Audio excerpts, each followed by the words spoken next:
आज हम बात करेंगे factor affecting rate of reaction, यानी कि रिएक्शन के रेट के ऊपर, रेट ऑफ रिएक्शन, रिएक्शन की स्पीड के ऊपर कौन कौन से फैक्टर्स अफेक्ट कर रहे हैं। ठीक है ना, उन फैक्टर्स को डिस्कस करने जा रहे हैं यहाँ पर। सबसे पहला फैक्टर है जी नेचर ऑफ रिएक्टेंट। रिएक्टेंट की नेचर के ऊपर डिपेंड कर रहा होता है। रिएक्शन की स्पीड रिएक्टेंट की नेचर के ऊपर डिपेंड कर रही होती है, यानी कि chemical reactivity of element depend upon their electronic configuration, यानी कि जो उनसे रिएक्टिविटी होती है किसी भी एलिमेंट की रिएक्शन करने की जो उनकी सलाहियत होती है वो उस एलिमेंट की इलेक्ट्रॉनिक कन्फिगरेशन के ऊपर डिपेंड कर रही होती है। और इलेक्ट्रॉनिक कन्फिगरेशन हमें क्या बता रही होती है, उस एलिमेंट के वैलेंस शेल के अंदर कितने इलेक्ट्रॉन एग्जिस्ट कर रहे हैं। ठीक है ना, और जिस भी एलिमेंट के वैलेंस शेल के अंदर, जिस भी एलिमेंट के वैलेंस शेल के अंदर इलेक्ट्रॉन की तादाद कम हो ना, तो समझ लेना ज़्यादा इलेक्ट्रोपॉजिटिव है। किसकी निस्बत? कि उस एलिमेंट की निस्बत कि जिसके वैलेंस शेल के अंदर एक से ज़्यादा इलेक्ट्रॉन हो। फॉर एग्ज़ाम्पल अल्कली मेटल है, अल्कली मेटल जौन सा है, अल्कली मेटल पीरियोडिक टेबल के अंदर अल्कली मेटल का ग्रुप है जी फर्स्ट है, और अल्कलाइन अर्थ मेटल का पीरियोडिक टेबल में नंबर है जी सेकंड है। अल्कली मेटल का पीरियोडिक टेबल में उसका कौन सा ग्रुप है? फर्स्ट है, और अल्कलाइन अर्थ मेटल का पीरियोडिक टेबल में कौन सा ग्रुप है? सेकंड है।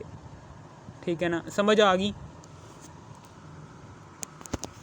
अल्कली मेटल जो सा है ना, ये अल्कली मेटल ये ज़्यादा रिएक्टिविटी, इसकी रिएक्टिविटी क्या होती है? ज़्यादा होती है, मोर रिएक्टिव होती हैं।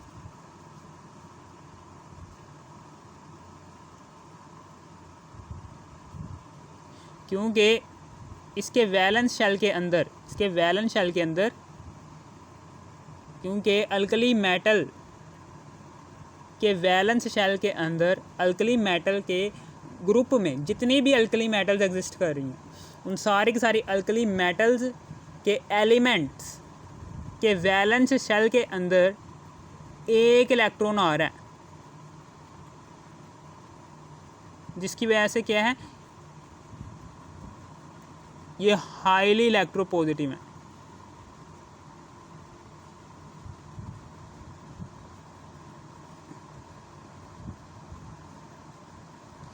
लेकिन फिर इसी तरीके से यहाँ पर ये जो उनकी अल्कलाइन अर्थ मेटल है, alkaline earth metal less reactive होती हैं,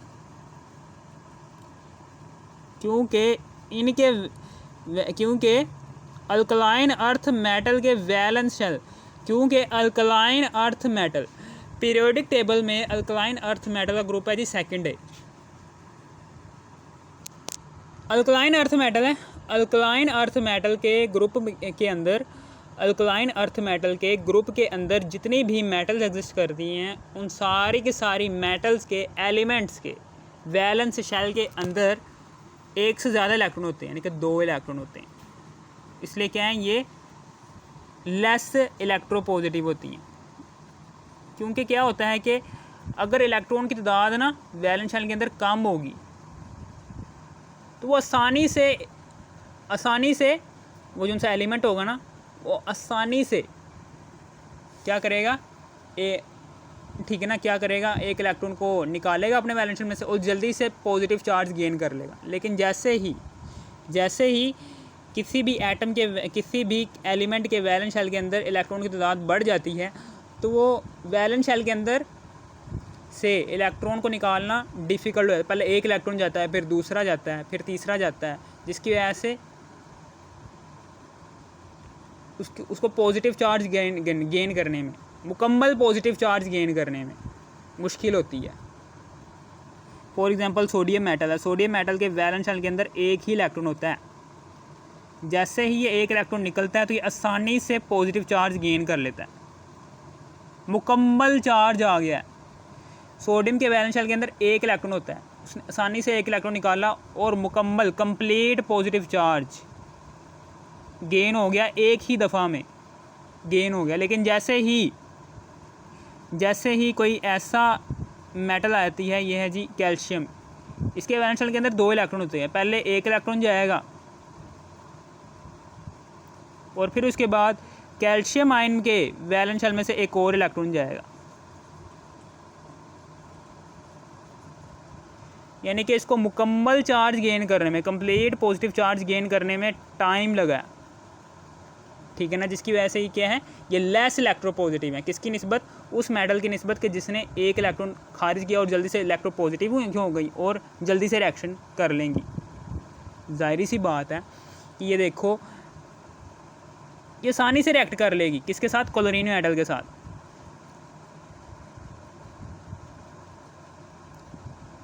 क्लोरीन मेटल के साथ आसानी से रिएक्शन कर लेगी। ये देखो, ये क्लोरीन है। क्लोरीन आपको पता है कि ये इलेक्ट्रॉन जो सा है ना, ये इलेक्ट्रॉन जो सा इसने निकालना है सोडियम ने, ये आसानी से क्लोरीन के पास चला जाएगा और क्लोरीन के ऊपर नेगेटिव चार्ज आ जाएगा और Cl नेगेटिव बन जाएगा और Cl नेगेटिव और Na प्लस के साथ रिएक्शन हो जाएगा तो NaCl बन जाएगा। इसी तरीके से, लेकिन यहाँ पर ऐसा नहीं है। यहाँ पर ये जो सा एक इलेक्ट्रॉन जाएगा, ये वाला इलेक्ट्रॉन एक क्लोरीन एटम के पास जाएगा, ये वाला इलेक्ट्रॉन दूसरे वाले क्लोरीन एटम के पास जाएगा, ठीक है ना। ये बन जाएगा क्लोराइड, ये बन जाएगा क्लोराइड। अब ये दोनों के दोनों क्लोराइड जो से हैं, ये दोनों के दोनों क्लोराइड बन तो गए हैं, ठीक है ना। और ये एक क्लोराइड जो सा है ना, एक कैल्शियम के साथ नहीं लगेगा जाके।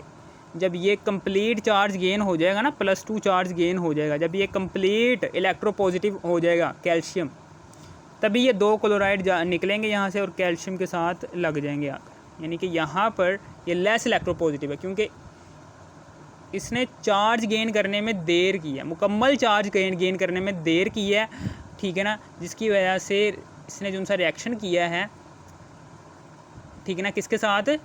नॉन मेटेलिक आयन के साथ, वो देर से किया है, जिसकी वजह से क्या है, ये लेस इलेक्ट्रोपॉजिटिव है। और ये जो सी मेटल है, इसने एक ही दफ़ा में इलेक्ट्रॉन खारिज किया और मुकम्मल इलेक्ट्रोपॉजिटिव चार्ज गेन कर लिया और जल्दी से रिएक्ट कर लिया नॉन मेटेलिक आयन के साथ और जल्दी से आयनिक कंपाउंड फॉर्म हो गया यहाँ पर सोडियम क्लोराइड। यानी कि ये जल्दी से रिएक्ट कर लेगा।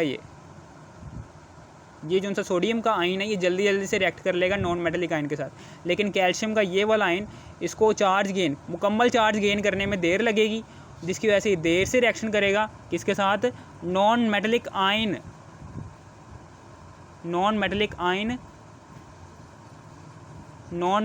आयन्स के साथ, जिसकी वजह से यहाँ पर चूंकि रिएक्शन स्लो हो रहा है, इसलिए ये लेस इलेक्ट्रोपॉजिटिव है। और दूसरा फैक्टर क्या है कि chemical reactivity of compound depend upon nature of bond, कि किसी भी कंपाउंड की केमिकल रिएक्टिविटी जो सी होती है वो बॉन्ड की नेचर के ऊपर डिपेंड कर रही होती है, ठीक है ना। अगर तो आयनिक कंपाउंड होगा तो उसके अंदर, सॉल्यूशन के अंदर सिर्फ और सिर्फ आयंस पड़े होंगे, उन आयंस में सिर्फ और सिर्फ बॉन्ड फॉर्म होने की देर है, बस आसानी से रिएक्शन कर जाएंगे। यानी कि रिएक्शन यहाँ पर फास्ट होगा। मिसाल के तौर पर सिल्वर नाइट्रेट सोडियम क्लोराइड के साथ मौजूद है सॉल्यूशन के अंदर। सिल्वर नाइट्रेट के आयंस हैं, सोडियम क्लोराइड के आयंस हैं। सिल्वर नाइट्रेट के आयंस कौन कौन से हैं? ये वाले Ag2+, ठीक है ना, Ag1+ और नाइट्रेट 1-। इसी तरीके से सोडियम क्लोराइड है, सोडियम क्लोराइड के है जी +1 और क्लोराइड के जी -1। तो हमें पता है कि ये सोडियम, ये बस सिर्फ यहाँ पर बॉन्ड फॉर्म होना है, इसका इसके साथ, इसका इसके साथ। सॉल्यूशन के अंदर आयंस मौजूद हैं प्लस और नेगेटिव के, ठीक है ना। सिर्फ और सिर्फ यहाँ पर बॉन्ड फॉर्म होने की देर है और रिएक्शन आसानी से हो जाएगा। AgCl बन जाएगा, AgCl बन गया और NaNO3 बन गया।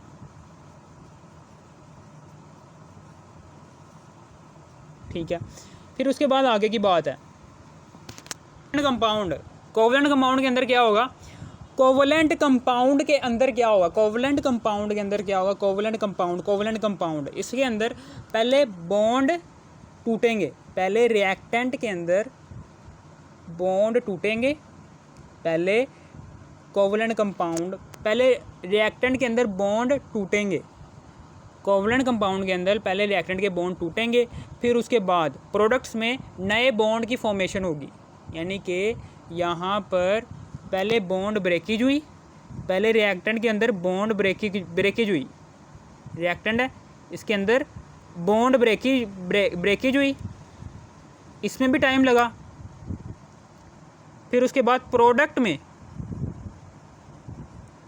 बॉन्ड फॉर्मेशन हुई, इसमें भी टाइम लगा। यानी कि यहाँ पर टाइम ज़्यादा लग रहा है, ठीक है ना। प्रोडक्ट को फॉर्म होने के लिए बहुत ज़्यादा रिएक्शन परफॉर्म तो हो रहा है लेकिन ज़्यादा टाइम लगा रहा है, प्रोडक्ट बनने में टाइम लग रहा है। बॉन्ड फॉर्मेशन, पहले बॉन्ड ब्रेकेज हुई रिएक्टेंट में, फिर प्रोडक्ट में बॉन्ड फॉर्मेशन हुई, इस दौरान टाइम बहुत ज़्यादा लगा, इस दौरान टाइम ज़्यादा लग रहा है, इस दौरान क्या लग रहा है, टाइम ज़्यादा लग रहा है, इस दौरान टाइम ज़्यादा लग रहा है। लेकिन यहाँ पर सोल्यूशन के अंदर सिल्वर नाइट्रेट के आयंस मौजूद होंगे, सोडियम क्लोराइड के आयंस मौजूद होंगे। वहाँ पर जो से आयंस मौजूद है ना सोल्यूशन के अंदर, उन्होंने सिर्फ बॉन्ड बनाना है, रिएक्शन करना है, बस बॉन्ड बनाना है, पॉजिटिव आयन बॉन्ड बनाना है बस, उन्होंने बॉन्ड बनाने में कम टाइम लगेगा। यहाँ पर बॉन्ड ब्रेकेज नहीं हो रही, रिएक्टेंट की बॉन्ड ब्रेकेज नहीं हो रही, ये ऑलरेडी सोल्यूशन के अंदर आयंस की फॉर्म में मौजूद हैं। उन्होंने सिर्फ उन आयंस ने रिएक्शन करना है और ये प्रोडक्ट बना देनी है। लेकिन यहाँ पर क्या हो रहा है, कोवलेंट कंपाउंड के अंदर क्या हो रहा है, रिएक्टेंट के अंदर बॉन्ड ब्रेकेज होगी, बॉन्ड ब्रेकेज होने के बाद प्रोडक्ट के अंदर बॉन्ड फॉर्मेशन होगी, टाइम लगेगा, जिसकी वजह से ये क्या है, ये लेस रिएक्टिव है। इन्होंने जल्दी से रिएक्ट किया है इसलिए क्या है, ये हाईली रिएक्टिव है। वही वाली बात बताएं, chemical reactivity of compound depend upon nature of bond, nature of bond के ऊपर डिपेंड कर रही होती है। Ionic compound highly reactive as compared to covalent compound. फिर उसके बाद आगे concentration of reactant, concentration of reactant की कंसनट्रेशन, ठीक है ना, दूसरा पॉइंट है जी इसका, factor affecting rate of reaction, इसका दूसरा पॉइंट है जी कंसनट्रेशन ऑफ रिएक्टेंट की कंसनट्रेशन के ऊपर डिपेंड करता है। कैसे डिपेंड करता है, rate of reaction concentration of reactant के ऊपर, कि जितना रिएक्टेंट की कंसनट्रेशन में आप इजाफा करोगे ना, ठीक है ना, उतनी रिएक्टिविटी बढ़ जाएगी, जितनी रिएक्टिविटी बढ़ जाएगी प्रोडक्ट की फॉर्मेशन भी उसी लिहाज से बढ़ती चली जाएगी। यानी कि कंसनट्रेशन ऑफ रिएक्टेंट की कंसनट्रेशन जब आप बढ़ाओगे ना, रिएक्टेंट की कंसनट्रेशन बढ़ाओगे तो रिएक्टेंट आसानी से आप इसमें रिएक्ट कर पाएंगे, आप इसमें रिएक्ट कर पाएंगे, जिसकी वजह से रिएक्टिविटी बढ़ जाएगी। जैसे रिएक्टिविटी बढ़ जाएगी तो प्रोडक्ट की फॉर्मेशन भी ज़्यादा हो जाएगी, प्रोडक्ट भी बहुत ज़्यादा मिकदार में बनना शुरू हो जाएगी। इसी तरीके से यहाँ पर है हाइड्रोजन एंड क्लोरीन। जब आप हाइड्रोजन और क्लोरीन के दरमियान रिएक्शन करवाते हो ना, ये हाइड्रोजन है, इसका क्लोरीन के साथ रिएक्शन करवाया तो यहाँ पर बन गया HCl, 2 हाइड्रोजन के एटम्स बने और 2 ही क्लोरीन के एटम्स बने, ठीक है, 2 हाइड्रोजन के एटम्स बने और 2 ही क्लोरीन के एटम्स, 2 मोल्स ऑफ HCl बन गए। जैसे ही आप इस क्लोरीन की नंबर ऑफ मोल्स को बढ़ाओगे, क्लोरीन की मोलर कंसनट्रेशन को, क्लोरीन के नंबर ऑफ मोल्स को बढ़ाओगे तो हाइड्रोक्लोरिक एसिड की फॉर्मेशन में भी इजाफा हो जाएगा। जैसे ही आप क्लोरीन है इसकी मोलर कंसनट्रेशन बढ़ाओगे, क्लोरीन है इसकी मोलर कंसनट्रेशन में इजाफा किया, यानी कि इसके 3 मोल कर दिए, तो रिएक्टेंट की कंसनट्रेशन में इजाफा हो गया। जैसे ही रिएक्टेंट की कंसनट्रेशन बढ़ जाएगी, फिर उसके बाद उनकी रिएक्टिविटी है, यानी कि रिएक्टेंट की रिएक्शन करने की जो उनकी सलाहियत है वो भी बढ़ जाएगी, जिसकी वजह से प्रोडक्ट की फॉर्मेशन वो भी ज़्यादा, यानी कि पहले HCl के 2 मोल बन रहे थे तो अब HCl के ज़्यादा नंबर ऑफ़ मोल बनेंगे, क्योंकि आपने जो सी प्रोडक्ट है उसके नंबर ऑफ़ मोल्स ज़्यादा लिए हैं। रिएक्टेंट की कंसनट्रेशन ज़्यादा लेने की वजह से प्रोडक्ट की फॉर्मेशन भी ज़्यादा होगी, जिसकी वजह से रिएक्टिविटी बढ़ जाएगी। जाहिर सी बात है कि प्रोडक्ट की फॉर्मेशन ज़्यादा हो रही है, पहले से ज़्यादा हो रही है, तो रिएक्शन, इसका मतलब क्या है कि रिएक्टिविटी बढ़ गई है, रिएक्शन करने की सलाहियत जो उनसी रिएक्टेंट्स में है वो बढ़ गई है। इसी तरीके से ऑक्सीजन है, कंबस्शन में ऑक्सीजन है। जब आप किसी भी कागज़ को, एक कागज़ है उसको जब एयर में जलाते हो, जब एक कागज़ है उसको आप ऑक्सीजन है, ऑक्सीजन हवा के अंदर 21% तक मौजूद होती है।